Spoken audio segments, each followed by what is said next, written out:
नमस्कार कक्षा 10वीं के प्रिय छात्रों, प्रकल्प फन विद हिंदी में आपका स्वागत है। आज हम आपके संचयन में से हरिहर काका पाठ पर चर्चा करेंगे। ये मिथिलेश्वर द्वारा रचित है। हरिहर काका पाठ के मुख्य पात्र हरिहर काका हैं और इस कहानी में हरिहर काका के अलग अलग लोगों के साथ संबंध दिखाए गए हैं। लेखक के साथ संबंध, मंदिर, उनके गांव के मंदिर के साथ संबंध, मंदिर के महंतों के साथ संबंध, उनके अपने भाइयों के साथ संबंध, भाई के परिवारों के साथ संबंध। यहाँ पर यह दिखाने की कोशिश की गई है कि समाज में संबंधों की कोई अहमियत नहीं रही। सब पैसे के पीछे भागते हैं। यदि आपके पास पैसे हैं, आपके पास धन है, आपके पास जायदाद है, तो लोग आपके अपने हो जाते हैं, नहीं तो सारे पराये हो जाते हैं। चलिए कहानी की ओर चलते हैं। छात्रों, पाठ बहुत लंबा है, इसलिए मैंने इसे 3 भागों में विभाजित किया है। चलिए पहले भाग की ओर चलते हैं। मेरे चैनल को ज़रूर सब्सक्राइब कीजिए और बेल बटन भी ज़रूर दबाइए ताकि जब भी मैं कोई नया वीडियो पोस्ट करूं आपको उसकी खबर मिलती रहे।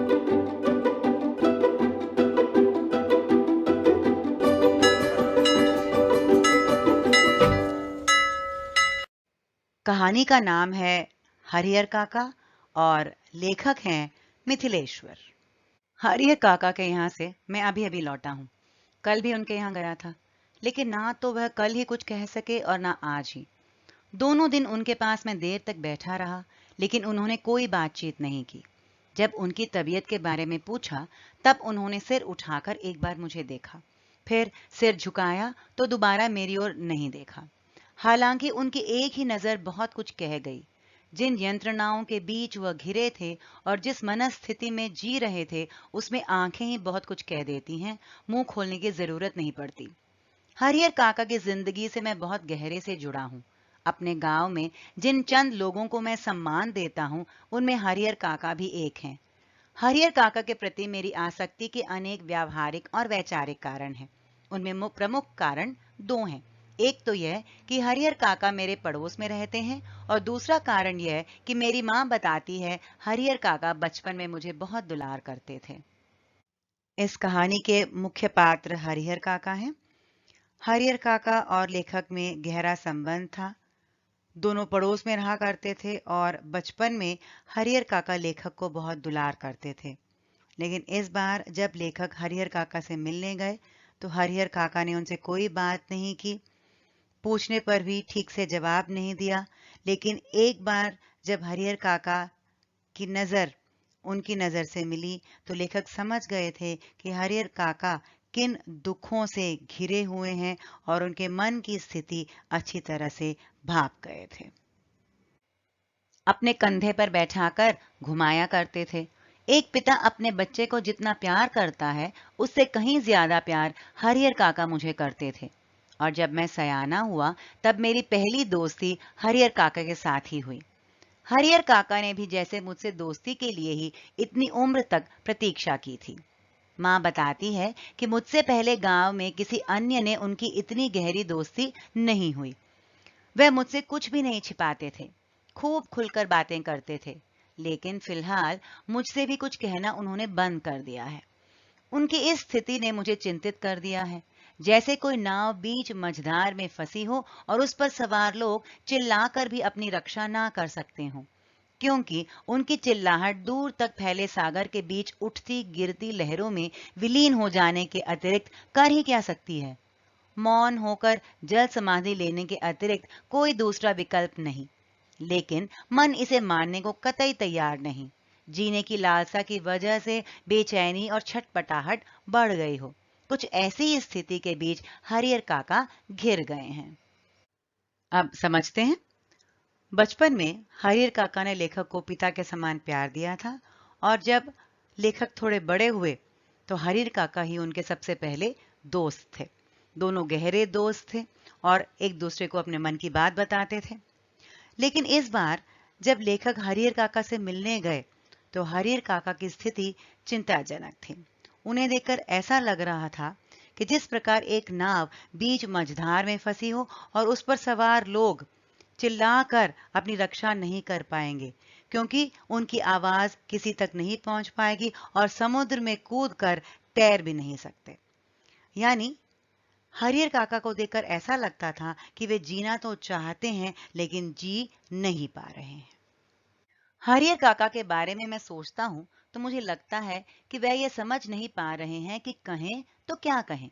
अब कोई ऐसी बात नहीं जिसे कहकर वह हल्का हो सके, कोई ऐसी उक्ति नहीं जिसे कहकर वे मुक्ति पा सके।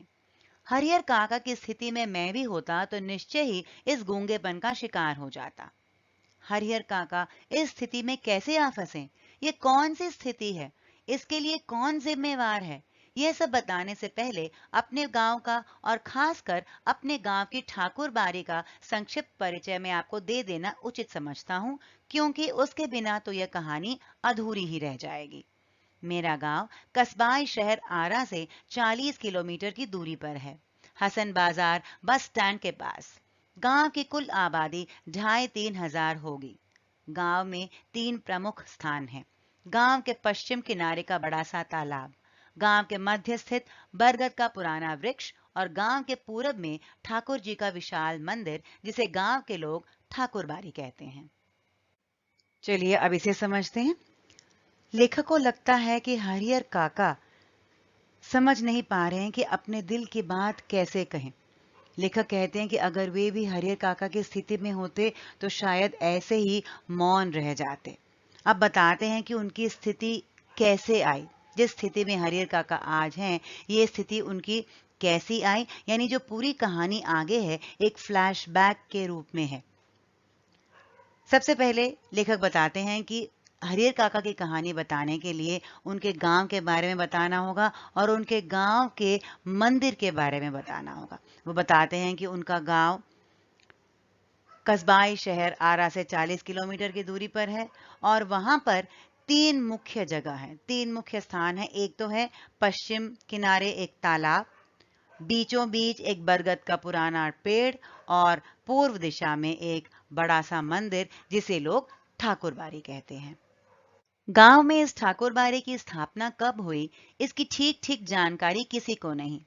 इस संबंध में गांव में जो कहानी प्रचलित है वो यह कि वर्षों पहले जब यह गांव पूरी तरह बसा भी नहीं था, कहीं से एक संत आकर इस स्थान पर झोपड़ी बना रहने लगे थे। वो सुबह शाम यहाँ ठाकुर जी की पूजा करते थे, लोगों से मांग कर खा लेते थे और पूजा पाठ की भावना जागृत करते थे। बाद में लोगों ने चंदा करके यहाँ ठाकुर जी का एक छोटा सा मंदिर बनवा दिया। फिर जैसे जैसे गांव बसता गया और आबादी बढ़ती गई, मंदिर के कलेवर में भी विस्तार होता गया। लोग ठाकुर जी को मनौती मनाते कि पुत्र हो, मुकदमे में विजय हो, लड़की की शादी अच्छे घर में तय हो, लड़के को नौकरी मिल जाए। फिर इसमें जिनको सफलता मिलती वो खुशी से ठाकुर जी पर रुपए, जेवर, अनाज चढ़ाते। अधिक खुशी होती तो ठाकुर जी के नाम अपने खेत का एक छोटा सा टुकड़ा लिख देते। यह परंपरा आज तक जारी है। अधिकांश लोगों को विश्वास है कि उन्हें अच्छी फसल होती है तो ठाकुर जी की कृपा से। मुकदमे में उनकी जीत हुई तो ठाकुर जी के चलते। लड़की की शादी इसलिए जल्दी तय हो गई क्योंकि ठाकुर जी को मनौती मनाई गई थी। लोगों के इस विश्वास का ही यह परिणाम है कि गांव के अन्य चीजों की तुलना में ठाकुरबाड़ी का विकास 1000 गुना अधिक हुआ है। अब तो यह गांव ठाकुरबाड़ी से ही पहचाना जाता है। ये ठाकुरबाड़ी ना सिर्फ मेरे गांव की एक बड़ी और विशाल ठाकुरबाड़ी है, बल्कि पूरे इलाके में इसकी जोड़ की दूसरी ठाकुरबाड़ी नहीं। ठाकुरबाड़ी के नाम पर 20 बीघे खेत हैं। धार्मिक लोगों की एक समिति है जो ठाकुरबाड़ी की देखरेख और संचालन के लिए प्रत्येक 3 साल पर एक महंत और एक पुजारी की नियुक्ति करती है। अब लेखक वहां की ठाकुरबाड़ी के बारे में बताते हैं। कहते हैं कि कहीं से एक संत आकर वहां रहने लगे थे झोपड़ी बनाकर और सुबह शाम ठाकुर जी की पूजा करते थे, लोगों से मांग मांग कर खा लिया करते थे। लेकिन कुछ समय बाद वहां के लोगों ने चंदा इकट्ठा किया और छोटा सा मंदिर बनवा दिया। और जैसे जैसे लोग बढ़ते गए, ठाकुर जी के प्रति लोगों की आस्था बढ़ती गई। लोग मन्नत मांगते कि पुत्र हो जाए या मुकदमे में जीत प्राप्त करें या लड़की की शादी हो जाए या लड़के को नौकरी मिल जाए। और जब उनकी मनोकामना पूरी हो जाती तो उन्हें लगता कि ये सब ठाकुर जी की वजह से ही हुआ है और वो वहां पर आकर ठाकुर जी पर रुपए, जेवर, अनाज चढ़ाते। कभी कभी तो लोग वहां पर आकर जमीन जायदाद भी लिख जाते थे। अब इस कारण ठाकुरबाड़ी का विकास बहुत ज्यादा हुआ। बाकी जगह की तुलना में ठाकुर बाड़ी का विकास बहुत ज्यादा हुआ, बहुत जल्दी हुआ। और सिर्फ उनके गांव वाले ही नहीं, उस इलाके के दूसरे गांव के लोग भी उस ठाकुर बाड़ी में आकर पूजा पाठ करने लगे। और ठाकुर बाड़ी की देखरेख के लिए 3 साल में एक महंत और एक पुजारी की नियुक्ति की जाती थी, जो उस मंदिर की देखभाल करते थे। ठाकुरबाड़ी का काम लोगों के अंदर ठाकुर जी के प्रति भक्ति भावना पैदा करना तथा धर्म से विमुख हो रहे लोगों को रास्ते पर लाना है। ठाकुरबाड़ी में भजन कीर्तन की आवाज बराबर गूंजती रहती है। गांव जब भी बाढ़ या सूखे की चपेट में आता है, ठाकुरबाड़ी के अहाते में तंबू लग जाता है। लोग और ठाकुरबाड़ी के साधु संत अखंड हरि कीर्तन शुरू कर देते हैं। इसके अतिरिक्त गांव में किसी भी पर्व त्योहार की शुरुआत ठाकुरबाड़ी से ही होती है। होली में सबसे पहले गुलाल ठाकुर जी को ही चढ़ाया जाता है। दिवाली का पहला दीप ठाकुरबाड़ी में ही जलता है। जन्म, शादी और जनेऊ के अवसर पर अन्न वस्त्र की पहली भेंट ठाकुर जी के नाम की जाती है। ठाकुरबाड़ी के ब्राह्मण साधु व्रत कथाओं के दिन घर घर घूमकर कथा वाचन करते हैं। लोगों के खलिहान में जब फसल की दवनी होकर अनाज की ढेरी तैयार हो जाती है, तब ठाकुर जी के नाम अगौम निकाल कर ही लोग अनाज अपने घर ले जाते हैं। ठाकुरबाड़ी के साथ अधिकांश लोगों का संबंध बहुत ही घनिष्ठ है, मन और तन दोनों स्तर पर। कृषि कार्य से अपना बचा हुआ समय वे ठाकुरबाड़ी में ही बिताते हैं। ठाकुरबाड़ी में साधु संतों का प्रवचन सुन और ठाकुर जी का दर्शन कर वे अपना यह जीवन सार्थक मानने लगते हैं। उन्हें यह महसूस होता है कि ठाकुरबाड़ी में प्रवेश करते ही वे पवित्र हो जाते हैं। उनके पिछले सारे पाप अपने आप खत्म हो जाते हैं। अब इसे समझते हैं। ठाकुरबाड़ी में लगातार भजन कीर्तन हुआ करते थे।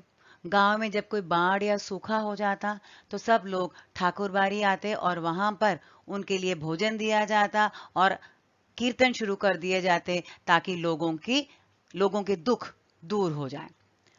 हर एक पर्व और त्योहार की शुरुआत ठाकुरबाड़ी से होती थी, चाहे होली हो, दिवाली हो या किसी का जन्म हुआ हो, शादी हो, जनेऊ हो।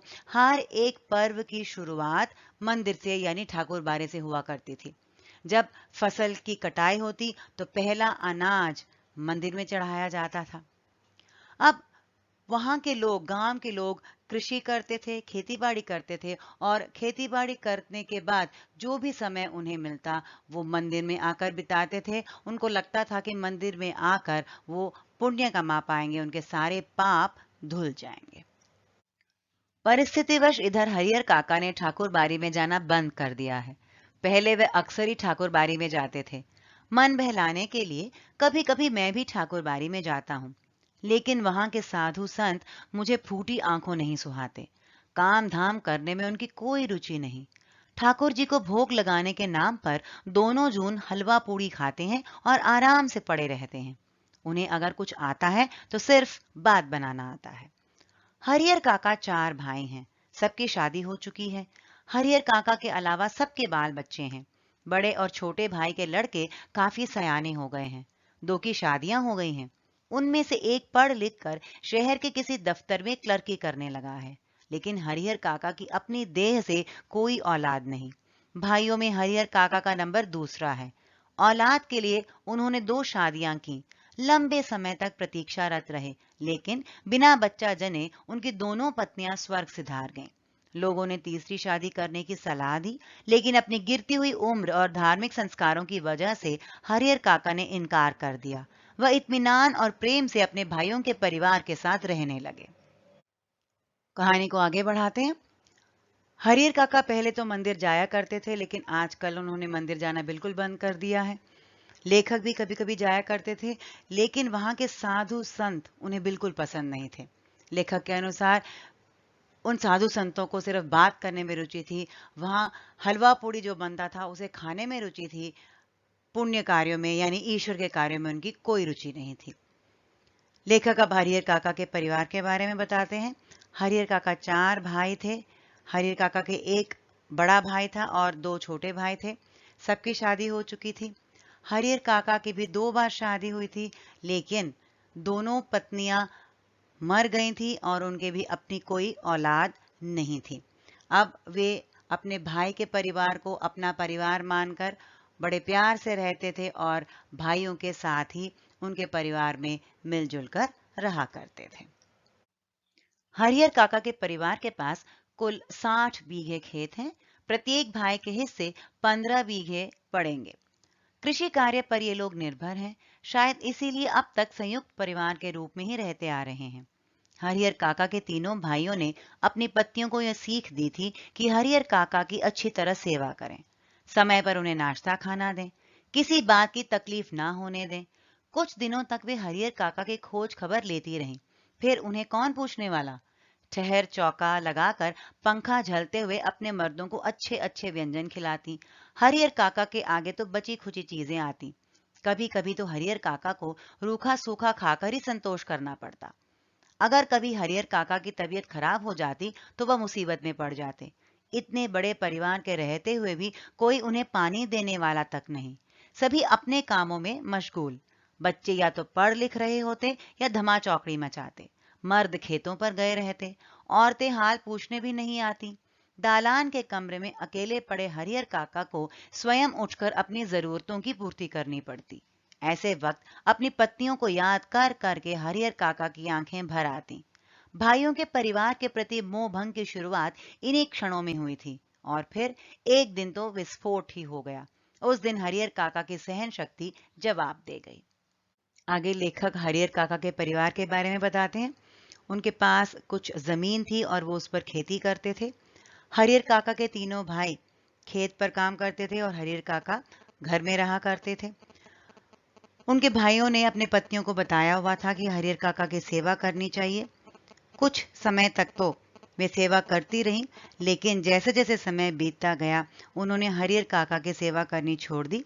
अपने पतियों को अच्छा अच्छा खाना खिलाती थी और हरिहर काका को बचा खुचा ही खाना पड़ता था। यदि हरिहर काका की तबीयत खराब हो जाती तब भी उन्हें आकर पूछने वाला कोई नहीं था। सब अपने अपने काम में व्यस्त रहते थे।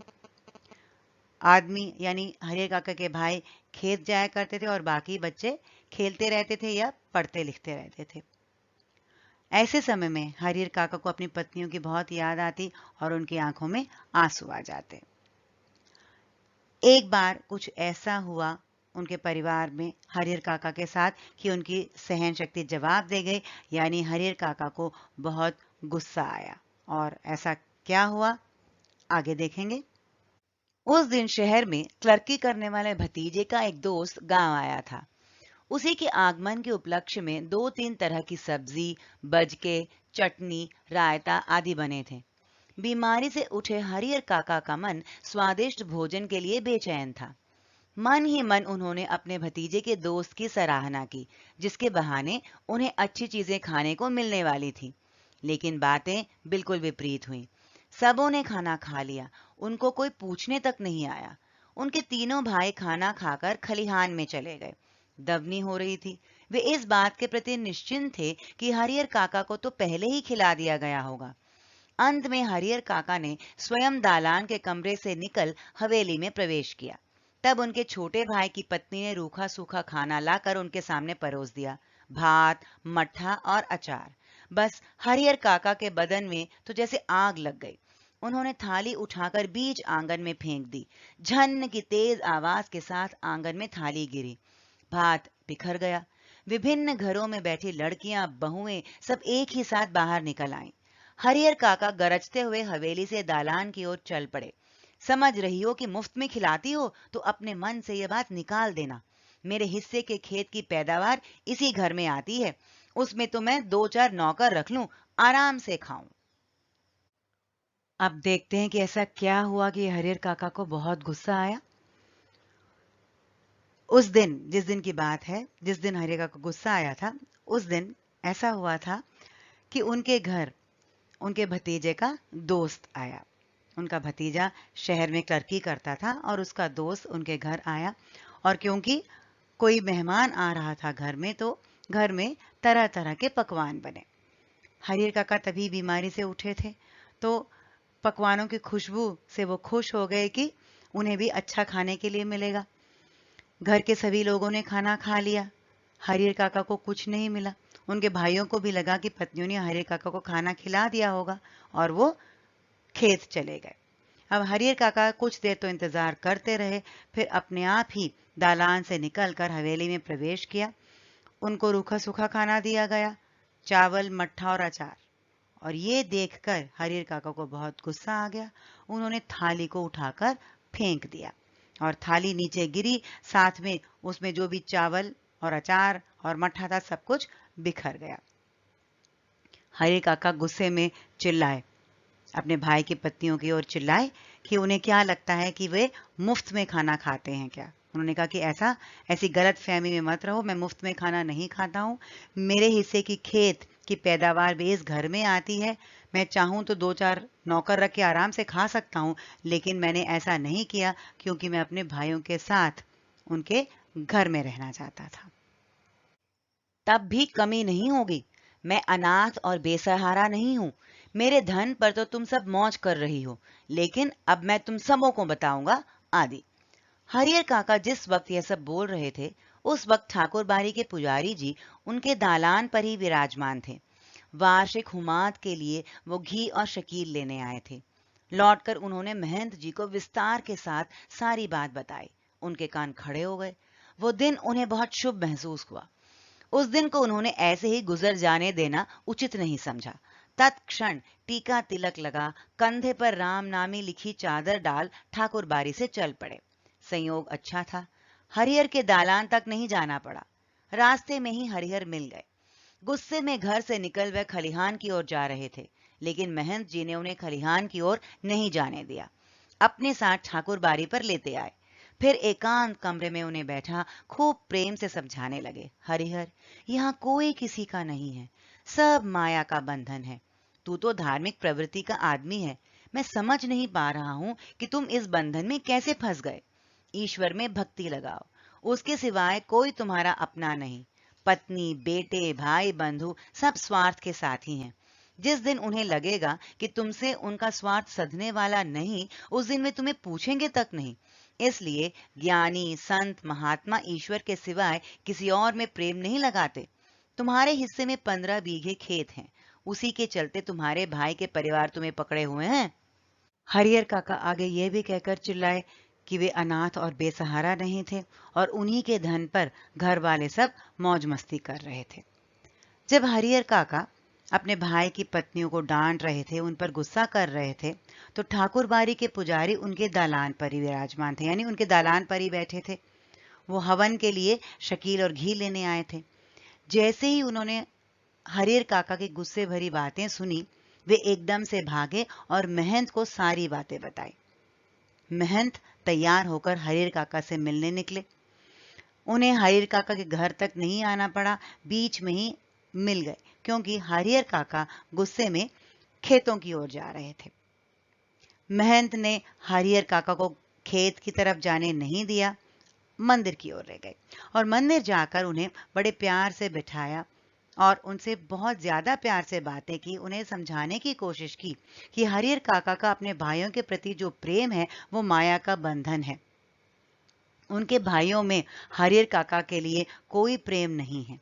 वे सिर्फ अपनी स्वार्थ सिद्धि के लिए हरियर काका से प्रेम का दिखावा करते हैं। उनकी जमीन के लिए, उनकी जायदाद के लिए ही हरियर काका से प्रेम का दिखावा करते हैं। यदि उन्हें पता चल जाए कि हरियर काका के पैसे उन्हें नहीं मिलेंगे, हरियर काका की जायदाद उन्हें नहीं मिलेगी, तो हरियर काका को अपनी जिंदगी से दूर करने में बिल्कुल वक्त जायर नहीं करेंगे। तुम एक दिन कहकर तो देख लो कि अपना खेत उन्हें ना देकर दूसरे को लिख दोगे, वह तुमसे बोलना बंद कर देंगे। खून का रिश्ता खत्म हो जाएगा। तुम्हारे भले के लिए मैं बहुत दिनों से सोच रहा था, लेकिन संकोचवश नहीं कह रहा था। आज कह देता हूं, तुम अपने हिस्से का खेत ठाकुर जी के नाम पर लिख दो। सीधे वैकुंठ को प्राप्त करोगे। तीनों लोक में तुम्हारी कीर्ति जगमगा उठेगी। जब तक चांद सूरज रहेंगे, तब तक लोग तुम्हें याद करेंगे। ठाकुर जी के नाम पर जमीन लिख देना तुम्हारे जीवन का महादान होगा। साधु संत तुम्हारे पांव पखारेंगे, सभी तुम्हारा यशोगान करेंगे। तुम्हारा यह जीवन सार्थक हो जाएगा। अपनी शेष जिंदगी तुम इसी ठाकुर बाड़ी में गुजारना, तुम्हें किसी चीज की कमी नहीं होगी। एक मांगोगे तो 4 हाजिर की जाएंगी। हम तुम्हें सिर आंखों पर उठाकर रखेंगे। ठाकुर जी के साथ साथ तुम्हारी आरती भी लगाएंगे। भाई का परिवार तुम्हारे लिए कुछ नहीं करेगा। पता नहीं पूर्व जन्म में तुमने कौन सा पाप किया था कि तुम्हारी दोनों पत्नियां अकाल मृत्यु को प्राप्त हुई। तुमने औलाद का मुंह तक नहीं देखा। अपना यह जन्म तुम अकारथ ना जाने दो। ईश्वर को एक भर दोगे तो 10 भर पाओगे। मैं अपने लिए तो तुमसे मांग नहीं रहा हूं। तुम्हारा यह लोक और परलोक दोनों बन जाए, इसकी राह मैं तुम्हें बता रहा हूं। महंत आगे हरिहर काका को बताते हैं कि हरिहर काका के प्रति उनके भाइयों के मन में कोई प्रेम नहीं है। यदि हरिहर काका उनसे कह दें कि वो अपना खेत उन्हें नहीं देंगे तो उन सब के बीच रिश्ता खत्म हो जाएगा। अब महंत उनको बहलाने फुसलाने की कोशिश करते हैं। कहते हैं हरिहर काका से कि वे अपनी जायदाद ठाकुरबाड़ी के नाम कर दें। कहते हैं अगर तुम ऐसा करोगे तो सीधा स्वर्ग प्राप्त करोगे। अब आगे ये भी बताते हैं कि अपनी जायदाद ठाकुरबाड़ी के नाम करने के बाद हरिहर काका ठाकुरबाड़ी में आकर रह सकते हैं। जो भी उन्हें चाहिए उन्हें मिलेगा। उन्हें किसी चीज की कमी नहीं होगी। वहां के लोग उन्हें बड़े प्यार से रखेंगे। अब कहते हैं कि पता नहीं हरिहर काका से पिछले जन्म में कौन से पाप हो गए थे कि इस जन्म में ना तो उनकी पत्नियां जीवित रही और ना ही उनके कोई औलाद है।